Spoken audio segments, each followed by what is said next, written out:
నమస్కారం ఘంటరావానికి స్వాగతం. ముందుగా ప్రధానాంశాలు. దేవాదుల ఎత్తిపోతలను సందర్శించనున్న ముఖ్యమంత్రి. పనుల వేగవంతంపై అధికారులకు దిశానిర్దేశం చేసే అవకాశం.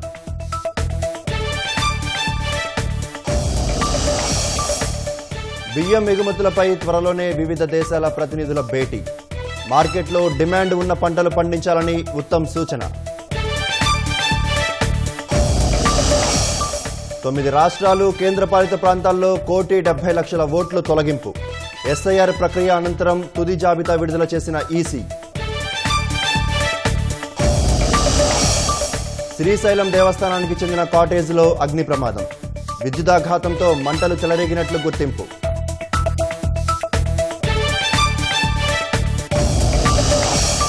ఉత్తరప్రదేశ్లో ఒకే కుటుంబానికి చెందిన 5 మృతి. ఆర్థిక ఇబ్బందులతో ఆత్మహత్య చేసుకున్నట్లు అనుమానం.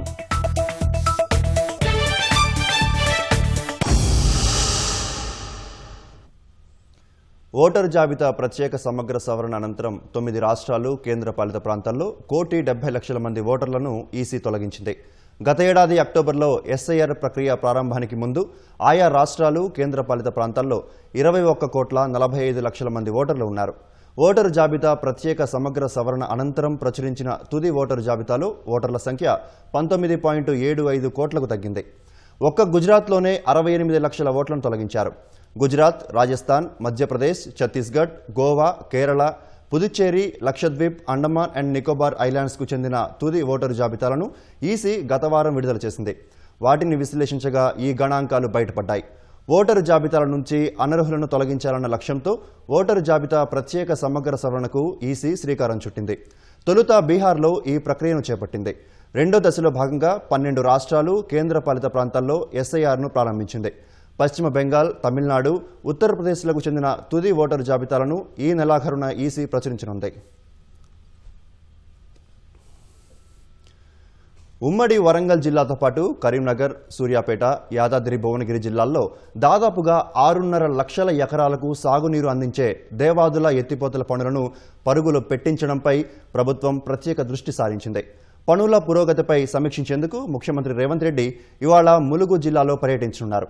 ఈ ఏడాదికి ప్రాజెక్టు పనులు పూర్తి కావాలని రాష్ట్ర ప్రభుత్వం లక్ష్యంగా పెట్టుకున్నందున ఎలాంటి ఆటంకాలు లేకుండా చేపట్టాల్సిన పనులపై సీఎం దిశానిర్దేశం చేయనున్నారు. ఉమ్మడి వరంగల్ జిల్లా జలప్రదాయిని అయిన దేవాదుల ఎత్తిపోతల పనులు క్షేత్రస్థాయిలో పరిశీలించి సమీక్షించేందుకు ముఖ్యమంత్రి రేవంత్ రెడ్డి ఇవాళ ములుగు జిల్లాకు వెళుతున్నారు. హైదరాబాద్ నుంచి హెలికాప్టర్లో మహబూబాబాద్ వెళ్లి రెడ్యాలలో దివంగతులైన వెన్నం రాఘవేందర్ రెడ్డి కుటుంబ సభ్యులను పరామర్శిస్తారు. అక్కడి నుంచి నేరుగా కన్నయ్యగూడెంలో దేవాదుల ప్రాజెక్టుకు చేరుకుంటారు. దేవాదుల ఇంటెక్వెల్తో పాటు గోదావరిలో నీటి ప్రవాహాన్ని పరిశీలిస్తారు. అనంతరం ఇంజనీర్లతో పనుల పురోగతిపై సమీక్షించనున్నారు. కాంగ్రెస్ కలల ప్రాజెక్టుగా భావించే జె చొక్కారావు దేవాదుల ఎత్తిపోతలను ఈ ఏడాది పూర్తి చేయాలని ప్రభుత్వం లక్ష్యంగా పెట్టుకుంది. తక్కువ ఖర్చుతో ఎక్కువ ఆయకట్టుకు నీరు అందించాలన్న ప్రభుత్వం సంకల్పం మేరకు ఎలాంటి ఆటంకాలు అడ్డంకులు లేకుండా పనులు వేగవంతంపై అధికారులకు సీఎం దిశానిర్దేశం చేయనున్నారు. మల్టీ స్టోరేజీ ఎత్తిపోతల పథకంగా పేరొందిన ఆ ప్రాజెక్టులో గోదావరి నుంచి 469 మీటర్ల ఎత్తుకు నీటిని ఎత్తిపోయనున్నారు. మొత్తం 39.16 టీఎంసీలను ఏడాదిలో 170 రోజుల పాటు ఎత్తిపోసేలా ప్రాజెక్టుకు రూపకల్పన చేశారు. 2004-2005లో అప్పటి కాంగ్రెస్ ప్రభుత్వం 6,016 కోట్ల అంచనా వ్యయంతో చొక్కారావు దేవాదుల ఎత్తిపోతల పథకానికి శ్రీకారం చుట్టింది. కాలక్రమంలో ఫేజ్ 2, ఫేజ్ 3గా విస్తరించడంతో అంచనా వ్యయం 17,500 కోట్లకు పెరిగింది. 33,224 ఎకరాలు కావాలని నిర్ణయించగా ఇప్పటివరకు 30,268 ఎకరాలు సేకరించగా మరో 2,957 ఎకరాల సేకరణకి రాష్ట్ర ప్రభుత్వం గ్రీన్ సిగ్నల్ ఇచ్చింది. తొలి దశలో 3 రిజర్వాయర్లు, 4 పంప్ హౌస్ల ద్వారా 1,24,000 ఎకరాల ఆయకట్టుకు 350 క్యూసెక్కులు, రెండో దశలో 9 రిజర్వాయర్లు, 7 పంప్ హౌస్ల ద్వారా 1,93,000 ఎకరాల ఆయకట్టుకు సాగునీరు అందించాలని లక్ష్యంగా పెట్టుకున్నారు. కీలకమైన మూడో దశలో 2,40,000 ఎకరాల ఆయకట్టుకు 10 పంపు హౌస్ల ద్వారా 1,750 క్యూసెక్ల సాగునీరు అందించాలని లక్ష్యంగా పెట్టుకున్నారు. 5 కొత్త చెరువుల నిర్మాణంతో పాటు మరో 9 చెరువులను పునరుద్ధరించనున్నారు. 89,312 ఎకరాలను అదనంగా కొత్త ఆయకట్టు సాగులోకి రానుంది. ముఖ్యమంత్రి రేవంత్ రెడ్డి పర్యటన కోసం జిల్లా యంత్రాంగం విస్తృత ఏర్పాట్లు చేసింది. సమీక్ష అనంతరం ముఖ్యమంత్రి తిరిగి హైదరాబాద్ చేరుకుంటారు. వచ్చే ఆర్థిక సంవత్సరంలో సాగునీటి ప్రాజెక్టుల భూసేకరణ సహా పనుల కోసం 24,000 కోట్లు అవసరమని అంచనా వేశారు. రుణాల చెల్లింపుతో సంబంధం లేకుండా నిధులు విడుదల చేస్తే పనులు సాఫీగా సాగుతాయని అంటున్నారు. ప్రాధాన్య ప్రాజెక్టులకు తగినంత మేర నిధుల కేటాయింపు చేసేలా కసరత్తు జరుగుతోంది. 2026-27 ఆర్థిక సంవత్సరానికి రాష్ట్ర బడ్జెట్ కసరత్తు కొనసాగుతోంది. అన్ని శాఖలు సమర్పించిన ప్రతిపాదనలపై ఉప ముఖ్యమంత్రి ఆర్థిక శాఖ భట్టి విక్రమార్క సమీక్ష నిర్వహిస్తున్నారు. ఆయా శాఖల మంత్రులు ఉన్నతాధికారులతో సమావేశమై అవసరాలు, నిధుల కేటాయింపు సంబంధిత అంశాలపై చర్చిస్తున్నారు. వచ్చే ఏడాదికి నీటిపారుదల శాఖకి ఏకంగా 80,000 కోట్లు అవసరమవుతాయని తొలుత చీఫ్ ఇంజనీర్లు ప్రతిపాదించారు. ఆ మొత్తాన్ని ఇంజనీరింగ్ చీఫ్ స్థాయిలో 45,000 కోట్లకు కుదించారు. 2026-27 ప్రాజెక్టులకు అవసరమయ్యే నిధులు, వాటి వివరాలను ఆర్థిక శాఖకు అందించారు. అన్ని అంశాలను పరిగణలోకి తీసుకుని తగిన మేర నిధుల కేటాయింపులు చేస్తామని, నీటిపారుదల శాఖకు ఖచ్చితంగా ప్రాధాన్యం ఉంటుందని ఆర్థిక శాఖ అధికారులు హామీ ఇచ్చారు. కనీసం 39,000 కోట్లు అవసరమవుతాయని అంచనా వేశారు. అందులో 15,000 కోట్ల వరకు గతంలో కార్పొరేషన్ల పేరిట తీసుకున్న రుణాలకి వెళతాయని, మిగిలిన 24,000 కోట్లు ప్రాజెక్టు పనుల పూర్తి, అందుకు అవసరమయ్యే భూసేకరణకి వినియోగించవచ్చని అధికారులు చెబుతున్నారు. ప్రస్తుత ఆర్థిక సంవత్సరంలో ప్రాజెక్టు పనుల కోసం ఇప్పటివరకు 7,900 కోట్లకు పైగా నిధులిచ్చినట్లు సమాచారం.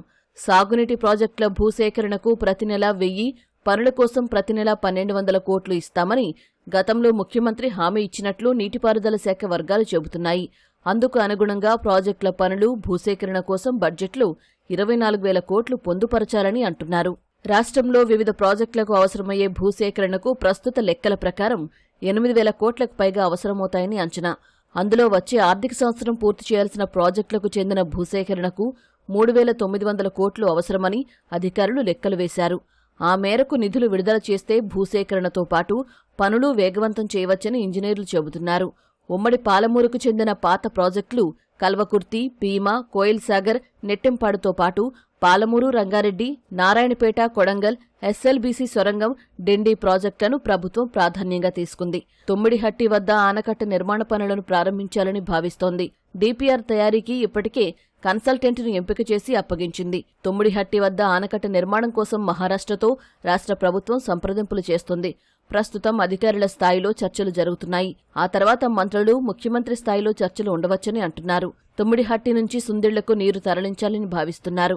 కాళేశ్వరం ఆనకట్టల మరమ్మతుల కోసం డిజైన్లు తయారీని ఇప్పటికే కన్సల్టెంట్కి అప్పగించింది. మేడిగడ్డకు డిజైన్స్ తయారీకి ఏడాది సమయం పట్టవచ్చని భావిస్తున్నారు. అన్నారం, సుందిళ్లలో సమస్యలు పెద్దగా లేనందున త్వరగా డిజైన్లు తయారు చేసి మరమ్మతులు చేసే ఆలోచనలో ప్రభుత్వం ఉంది. ఎస్ఎల్బీసీ సొరంగం పనులను వేగవంతం చేసేందుకు ప్రభుత్వం సిద్ధమైంది. గత ఏడాది సరిగ్గా ఇదే రోజు ప్రమాదం జరగడంతో 8 మంది కార్మికులు చనిపోగా పనులు ఆగిపోయాయి. టన్నెల్ బోరింగ్ మిషన్ పూర్తిగా ధ్వంసం కావడంతో టీబీఎం విధానానికి స్వస్తి పలికి అడ్వాన్స్డ్ డ్రిల్లింగ్ అండ్ బ్లాస్టింగ్ విధానంలో పనులు పూర్తి చేసేందుకు ప్రభుత్వం సిద్ధమైంది. దేవరకొండ వైపు ఉన్న అవుట్లెట్ నుంచి ఆ విధానంలో తొలి బ్లాస్ట్ పూర్తి చేశారు. ఇన్లెట్ వైపు నుంచి కొనసాగిస్తూ పనులు పూర్తి చేయాలని రాష్ట్ర ప్రభుత్వం లక్ష్యంగా పెట్టుకుంది. ఆ లక్ష్యాలకు అనుగుణంగా రానున్న బడ్జెట్లో రాష్ట్ర ప్రభుత్వం నిధులు కేటాయించాల్సి ఉంటుందని అధికారులు చెబుతున్నారు. అంతర్జాతీయ మార్కెట్లోకి బియ్యం ఎగుమతులను ప్రోత్సహిస్తామని పౌర సరఫరాల శాఖ మంత్రి ఉత్తమ్ కుమార్ రెడ్డి తెలిపారు. అందుకోసం త్వరలో వివిధ దేశాల ప్రతినిధులతో సమావేశం నిర్వహిస్తామని, ఆ భేటీకి ముఖ్యమంత్రి రేవంత్ రెడ్డి, ఉప ముఖ్యమంత్రి భట్టి విక్రమార్కను ఆహ్వానిస్తామని చెప్పారు. ధాన్యం కొనుగోళ్లు, విక్రయాల్లో ఎదురవుతున్న సవాళ్లను అధిగమించేలా ప్రణాళికలు రూపొందించాలని అధికారులను ఆదేశించారు. ధాన్యం దిగుబడులు, కొనుగోళ్లు, ఎగుమతులపై సచివాలయంలో అధికారులతో ఉత్తమ్ సమీక్ష నిర్వహించారు. కేంద్ర ప్రభుత్వం నిర్దేశించిన 50 లక్షల మెట్రిక్ టన్నుల ధాన్యం కొనుగోళ్ల లక్ష్యాన్ని రాష్ట్రం ఎప్పుడో అధిగమించిందని చెప్పారు. ఖరీఫ్లో 72 లక్షల మెట్రిక్ టన్నుల మించి కొనుగోలు చేయగా అందుకోసం 25,000 కోట్లు ఖర్చు చేసిందని ఉత్తమ్ తెలిపారు. మార్కెట్లో బియ్యానికి ఉన్న డిమాండ్ను బట్టి పంటలను ప్రోత్సహించాలని సూచించారు. అందుకోసం ముసాయిదాకి రూపకల్పన చేయాలని ఉత్తమ్ కుమార్ రెడ్డి ఆదేశించారు.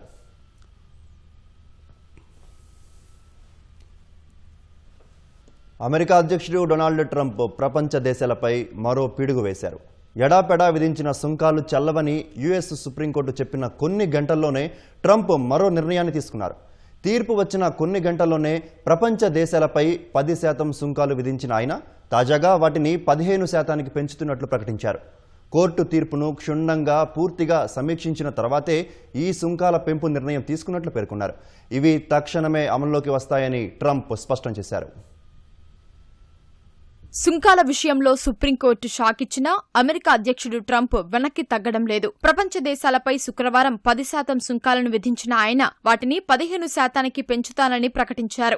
భారత్కు 15% వర్తిస్తాయని స్పష్టం చేశారు. వాస్తవానికి సుప్రీం తీర్పు తర్వాత తనకున్న అధికారాలతో అన్ని దేశాలపై 10% సుంకాలను విధిస్తున్నట్లు శుక్రవారం ట్రంప్ అధికారికంగా ప్రకటించి ఉత్తర్వులపై సంతకం చేశారు. ఈ నెల 24 నుంచి అవి అమల్లోకి వస్తాయని వెల్లడించారు. ఒకరోజు తిరిగేసరికల్లా 10% కాదు 15% విధిస్తామని తన సోషల్ మీడియా వేదిక ట్రూత్ ద్వారా ఆయన ప్రకటించారు. అమెరికాకు వ్యతిరేకంగా హాస్యాస్పదంగా పేలవంగా రాసిన అసాధారణ కోర్టు తీర్పును సమగ్రంగా వివరంగా పూర్తిగా సమీక్షించాకే సుంకాల పెంపుపై నిర్ణయం తీసుకుంటామని ట్రంప్ ప్రకటించారు. ప్రతీకార సుంకాలు లేకుండా ఎన్నో దశాబ్దాలుగా అమెరికాను దోచుకుంటున్న దేశాలు ఇందులో ఉన్నాయన్నారు. చట్టానికి నిలిచేలా 15% స్థాయికి సుంకాలను తీసుకెళ్తామని పేర్కొన్నారు. రానున్న కొద్ది నెలల్లోనే మరిన్ని సుంకాలను విధిస్తామని ట్రంప్ ప్రకటించారు.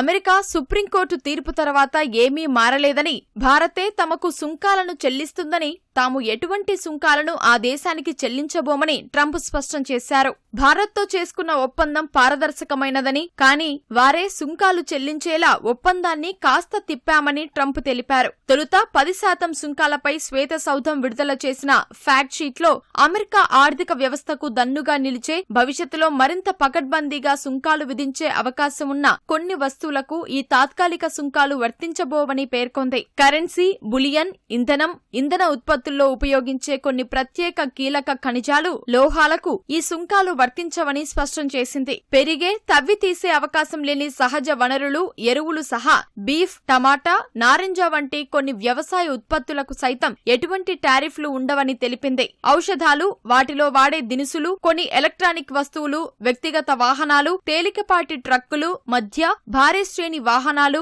బస్సులు, వ్యక్తిగత వాహనాల విడిభాగాలు, కొన్ని విమాన విడిభాగాలకు సైతం సుంకాలు వర్తించబోవని వెల్లడించింది. రష్యాపై ఉక్రెయిన్ తీవ్ర స్థాయిలో విరుచుకుపడింది. సరిహద్దు నుంచి 1400 కిలోమీటర్ల దూరంలో ఉన్న వుడ్మొట్టూర్ రిపబ్లిక్లోని వోట్కిన్స్క్ మెషిన్ ప్లాంట్పై దాడి చేసింది. ఇస్కందర్ క్షిపణులను ఈ ప్లాంట్లోనే రష్యా ఉత్పత్తి చేస్తోంది. ఖండాంతర క్షిపణులు కూడా ఇక్కడే తయారవుతాయి.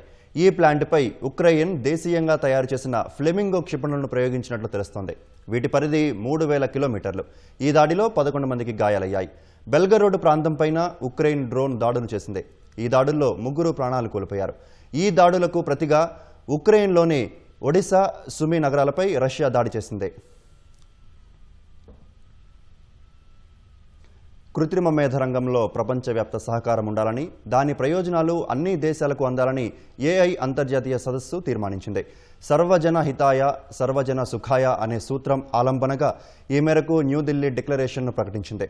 ఢిల్లీలో ఈ నెల 18, 19 తేదీల్లో జరిగిన ఏఐ ఇంపాక్ట్ సమ్మిట్ 2026లో ఈ తీర్మానానికి America, Bharat, France, Britain, China సహా 88 దేశాలు, అంతర్జాతీయ సంస్థలు ఆమోదం తెలిపాయి. ఏఐ లబ్ధిని మానవాళి అంతా పంచుకోవాలని పిలుపునిచ్చాయి. ఏఐపై అన్ని దేశాల సహకారానికి తీర్మానం చేయడం కీలక మైలురాయి అని అధికారిక ప్రకటన పేర్కొంది. ఏఐ వనరుల్ని ప్రజాస్వామీకరించాలని, ఆర్థిక వృద్ధి, సామాజిక మేలుకు దానిని ఉపయోగించాలని వివరించింది. దీర్ఘకాలిక అంతర్జాతీయ భాగస్వామ్యం, ఆర్థిక వృద్ధికి ఏఐని కీలక సాధనంగా పరిగణించడం వంటివి దీనిలో ప్రస్తావించింది. శాస్త్రీయ సంస్థల్లో ఏఐ వాడుకకు అంతర్జాతీయ వ్యవస్థ ఏర్పాటు చేసి పరిశోధనల్లో ఏఐను వాడాలని సదస్సు పిలుపునిచ్చింది. ఏఐపై అవగాహన, నైపుణ్యాల పెంపు, ఏఐ ఆధారిత ఆర్థిక వ్యవస్థల దిశగా దేశాలను సన్నద్ధం చేయడం వంటివి ప్రస్తావించింది.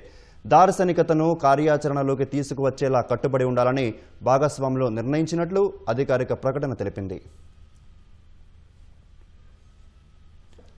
పరిసరాల పరిశుభ్రత, ఆరోగ్యకరమైన వాతావరణం జీవించే హక్కులో విడదీయరాని భాగమేనని సుప్రీంకోర్టు పేర్కొంది. ఘన వ్యర్థాల నిర్వహణ నియమాల అమల్లో నెలకొన్న లోపాలను ఎత్తిచూపుతూ వ్యర్థాల సమర్థ నిర్వహణకు నేటి తరం నడుం బిగించాలని పిలుపునిచ్చింది. ప్రభుత్వం చట్టాలు రూపొందించి చర్యలు చేపట్టే వరకు చూస్తూ ఊరుకోవడం తగదని స్పష్టం చేసింది. ఏప్రిల్ 1 నుంచి అమల్లోకి రానున్న ఘన వ్యర్థాల నిర్వహణ నియమాలు 2026కు సంబంధించి కోర్టు అనేక మార్గనిర్దేశకాలు జారీ చేసింది. ఘన వ్యర్థాలను నిర్లక్ష్యం చేయడం ప్రజల ఆరోగ్యంపై, ఆర్థికంపై ప్రభావం చూపుతుందని justice Pankaj Mithal, justice SVN Bhatti ధర్మాసనం పేర్కొంది. భారత్ వైపు ప్రపంచ దేశాలు గౌరవప్రదమైన దృష్టితో చూస్తున్న తరుణంలో దేశం యావత్తు ఘన వ్యర్థాల నిబంధనల్ని సమర్థంగా పాటించక తప్పదని ధర్మాసనం అభిప్రాయపడింది. ప్రజల్లో అవగాహన పెంపొందించే బాధ్యతను పురపాలక కౌన్సిలర్లు, చైర్పర్సన్లు, మేయర్లు తదితరులపై ఉంచుతున్నామని తెలిపింది. ప్రతి స్థానిక సంస్థ ఒక గడువును విధించుకొని లక్ష్యం దిశగా సాధించాలని పేర్కొంది. నిబంధనల అమలులో తాత్సారాన్ని అధికారిక వైఫల్యంగా కొట్టి పారేయకుండా ఉల్లంఘనలపై జరిమానాలు వంటి చర్యలు చేపట్టాలని ధర్మాసనం ఆదేశించింది. శ్రీశైలం దేవస్థానం అబ్బూరు కాటేజ్లో అగ్ని ప్రమాదం జరిగింది. అర్ధరాత్రి షార్ట్ సర్క్యూట్తో కాటేజ్లో మంటలు చెలరిగాయి. అగ్ని ప్రమాద సమయంలో కాటేజ్లో 12 మంది భక్తులు బస చేసినట్లు తెలుస్తోంది. మంటలు గమనించిన భక్తులు కాటేజ్ నుంచి బయటకు పరుగులు తీశారు. ఘటనా స్థలికి చేరుకున్న అగ్నిమాపక సిబ్బంది మంటలను అదుపులోకి తెచ్చారు. ప్రాణ నష్టం తప్పడంతో దేవస్థానం అధికారులు ఊపిరి పీల్చుకున్నారు.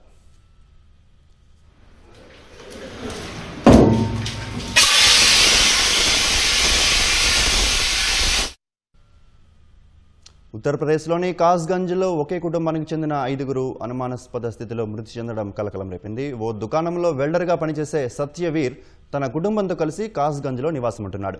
అయితే గత 3 రోజుల నుంచి సత్యవీర్ కుటుంబ సభ్యులు బయటకు రాకపోవడంతో పొరుగింటి వారు పోలీసులకు సమాచారం ఇచ్చారు. ఇంటి తలుపులను పగలగొట్టి చూడగా 5గురు విగత జీవులుగా కనిపించారు.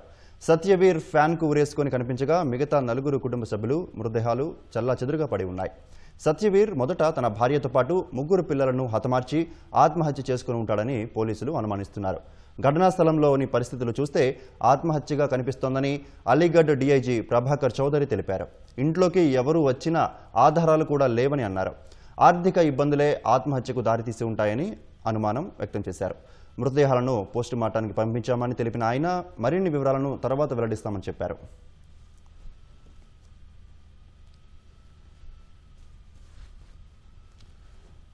బీహార్ నలంద జిల్లాలోని రత్నగిరి పర్వతాల్లో ఉన్న కాయిన్ ట్రీని చూసేందుకు సందర్శకులు క్యూ కడుతున్నారు. నిజానికి ఇది ఔషధ మూలికలకు నెలవైన ఒక తానికాయ చెట్టు.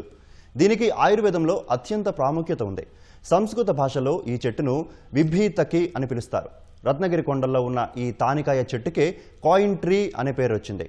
ప్రజల కోరికలు కోరుకునేటప్పుడు కోరికలు నెరవేరిన తర్వాత బలంగా రాళ్లతో కొట్టి మరీ ఈ తానికాయ చెట్టు కాండంలోకి నాణేలను చొప్పిస్తారు. ఆ కారణంగానే దీనికి కాయిన్ ట్రీ అనే పేరు వచ్చింది. గత కొన్ని దశాబ్దాలుగా ఇక్కడ ఈ సంప్రదాయం కొనసాగుతోంది. దీంతో ఇప్పుడు ఈ చెట్టు కాండం నిండా ఎక్కడ చూసినా నాణేలే కనిపిస్తున్నాయి. కొత్తగా ఎవరైనా ఈ చెట్టులోకి నాణ్యాన్ని చొప్పించాలని భావిస్తే భూతద్దం పెట్టి కాండంపై ప్లేస్ను వెతుక్కోవాల్సి వస్తుంది. మరో 1/2 డజను చెట్లలో సైతం నాణేలను బలవంతంగా చొప్పిస్తున్నారు. అయితే ఈ తీరుపై పర్యావరణవేత్తలు ఆందోళన వ్యక్తం చేస్తున్నారు.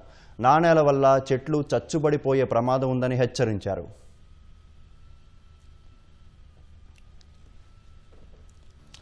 సంగారెడ్డి జిల్లా ఆరూరు శివార్లోని సత్యధామంలో సంగీత మహోత్సవం వైభవంగా సాగింది.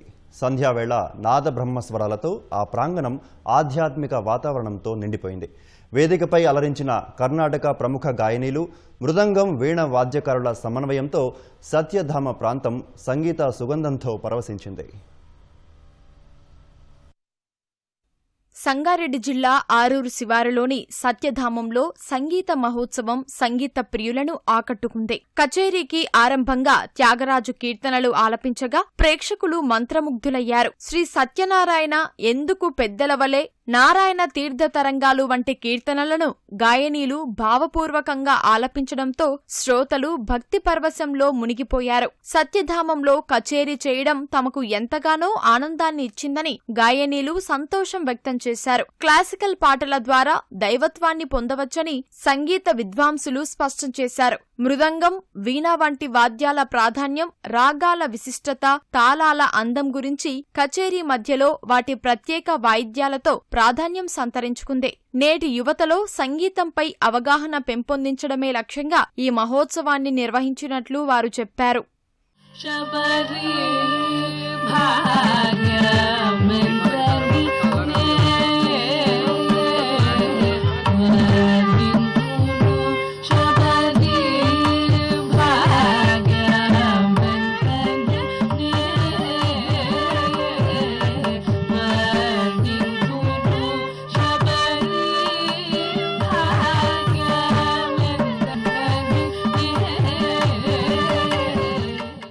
wonderful experience to have in such a beautiful place, and it was a wonderful concert organized by Durga Prasad Garu and Swarupa Rani Moturi Garu. We are very delighted and happy to have performed at the Satyadhama temple, where Lord Satyanarayana is the presiding deity.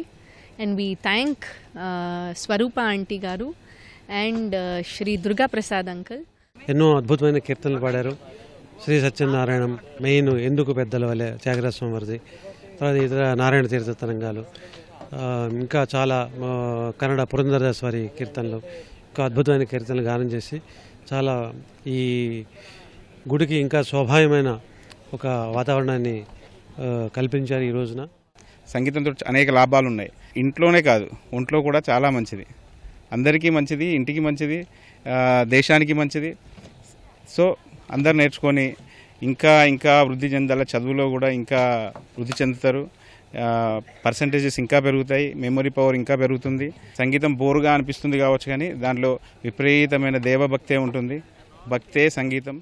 ప్రేక్షకుల్లో చిన్నారుల నుంచి వృద్ధుల వరకు పెద్ద సంఖ్యలో ఉత్సాహంగా పాల్గొన్నారు. ప్రతి కీర్తన ముగిసినప్పుడల్లా చప్పట్లతో హర్షధ్వానాలు వినిపించాయి. ఈ మహోత్సవంతో సంగీతం ఒక ఆధ్యాత్మిక సాధనమని స్పష్టమైంది. స్వరాల్లో లీనమవుతూ ధ్యానస్థితి పొందవచ్చని పేర్కొన్నారు. శ్రోతలు స్వరాలను ఆస్వాదిస్తూ భక్తిరసంలో తేలియాడారు. ఇలాంటి కార్యక్రమాలను తరచుగా నిర్వహించి యువతలో సంగీతాసక్తిని పెంపొందిస్తామని తెలిపారు. ఇక్కడ ఇలాంటి ప్రోగ్రామ్ జరిగేది అనేది ఇట్స్ బిగ్ అనుగ్రహం మా అందరికీ.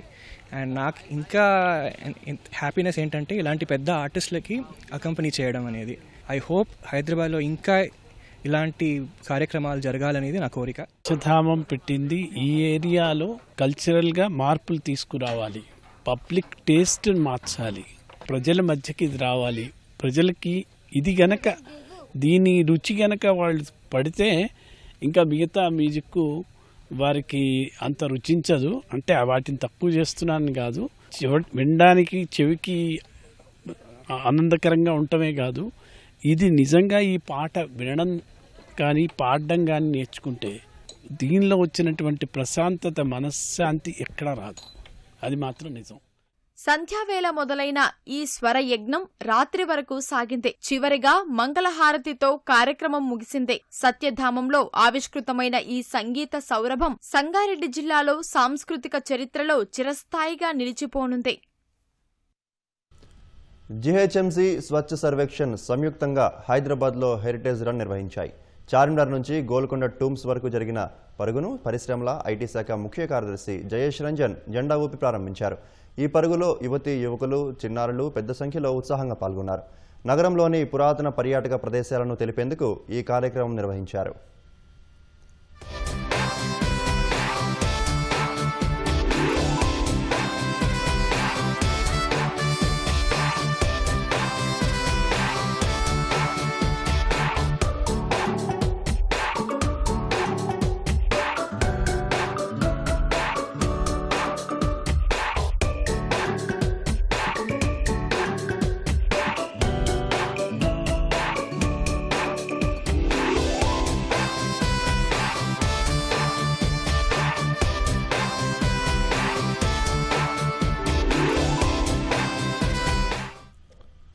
యాదగిరిగుట్ట లక్ష్మీ నరసింహస్వామి సన్నిధిలో వార్షిక బ్రహ్మోత్సవాలు అంగరంగ వైభవంగా జరుగుతున్నాయి. 5వ రోజైన నేడు స్వామివారు శ్రీకృష్ణ అలంకారంలో మురళీకృష్ణుడిగా దర్శనమిచ్చారు. బ్రహ్మోత్సవాల్లో భాగంగా 4వ రోజు రాత్రి లక్ష్మీ నరసింహస్వామి హంసవాహన సేవపై ఆలయ తిరుమాడవీధుల్లో ఊరేగుతూ భక్తులకు దర్శనమిచ్చారు. భక్తకోటిలోని అజ్ఞానం తొలగించి జ్ఞాన ప్రకాశం వెలిగించు తత్వమే హంసలోని తత్వము అని అర్చకులు ఉపదేశించారు. ప్రత్యేకంగా తెప్పించిన పూలతో స్వామివారిని సర్వాంగ సుందరంగా అలంకరించారు. వజ్ర వైఢూర్యాలు ధరించిన స్వామివారు ఆలయ తిరుమాడవీధుల్లో ఊరేగుతూ ధగధగా మెరిసిపోయారు.